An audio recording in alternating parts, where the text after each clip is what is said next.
Gubernur Jawa Tengah Ahmad Lutfi menyayangkan gejolak sosial yang muncul akibat kenaikan pajak bumi dan bangunan atau PBB di Kabupaten Pati. Kenaikan PBB hingga 250% itu memicu demo dan penolakan warga yang videonya kemudian viral di media sosial. Ia menegaskan kebijakan apapun yang dibuat pemerintah daerah tidak boleh menjadi sumber perpecahan di masyarakat. Lutfi menyampaikan prinsip utama dalam menyusun kebijakan fiskal daerah adalah memperhatikan kondisi nyata masyarakat, bukan semata-mata berdasarkan hitungan target anggaran semata. Kebijakan pajak termasuk PBB harus melihat kemampuan warga secara realistis. Lutfi juga menyatakan ia telah meminta pemerintah Kabupaten Pati untuk melakukan evaluasi dan kajian yang mendalam terkait kebijakan kenaikan PBB hingga 250% itu.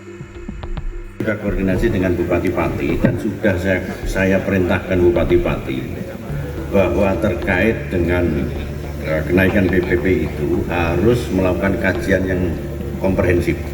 Jadi kajiannya itu satu, dia tidak membebani terkait dengan kemampuan masyarakat, sesuai dengan kemampuan masyarakat, dan yang kedua tidak membebani masyarakat. Jadi dua faktor ini yang harus diutamakan, sehingga kemarin sudah saya koordinasi untuk dirapatkan kembali. Jadi buka ruang-ruang publik untuk melakukan sosialisasi, kemudian tangkap publik komplain masyarakat sehingga terjembatani, sehingga pelaksanaannya nanti akan terjadi adanya pembangunan wilayah yang berkesinambungan, sehingga nanti akan diadakan suatu audiensi kepada masyarakat yang berkonflik atau tidak mempunyai suatu kepentingan untuk menyampaikan pendapat, untuk tidak terbuka lagi, tidak ditutup. Kemudian kita lakukan revisi kalau memang itu memberatkan masyarakat, karena dua faktor ini yang menjadi penunjang. Satu, tidak membebani masyarakat, dua, harus disesuaikan dengan kemampuan masyarakat, dan yang ketiga ya, harus sesuai dengan ketentuan hukum yang berlaku, bahwa kita dari pusat, pemerintah pusat, kemudian pemerintah provinsi, kemudian kabupaten harus melakukan kolaborasi terkait dengan kebijakan ini. Kemudian Pemprov juga sudah mengambil langkah-langkah, diantaranya kajian pihak ketiga terkait kenaikan di Pati itu sudah, tinggal sosialisasinya kurang. Kemudian yang kedua adalah apakah di wilayah itu membebani, kalau itu membebani masyarakat harus segera dilakukan revisi. Dan Bupati setuju, tinggal sosialisasinya nanti dipanggil para pihak agar tidak jadi konflik. Tetapi prinsip yang paling utama adalah tidak boleh membebani masyarakat. Oke? Cukup? Oke, betul.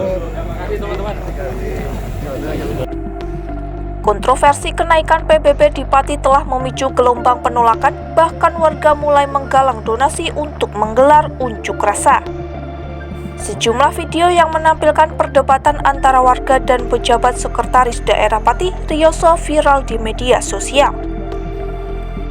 Bupati Pati Sudewo sendiri telah menyampaikan permohonan maaf dan berjanji akan melakukan evaluasi terkait kebijakan tersebut.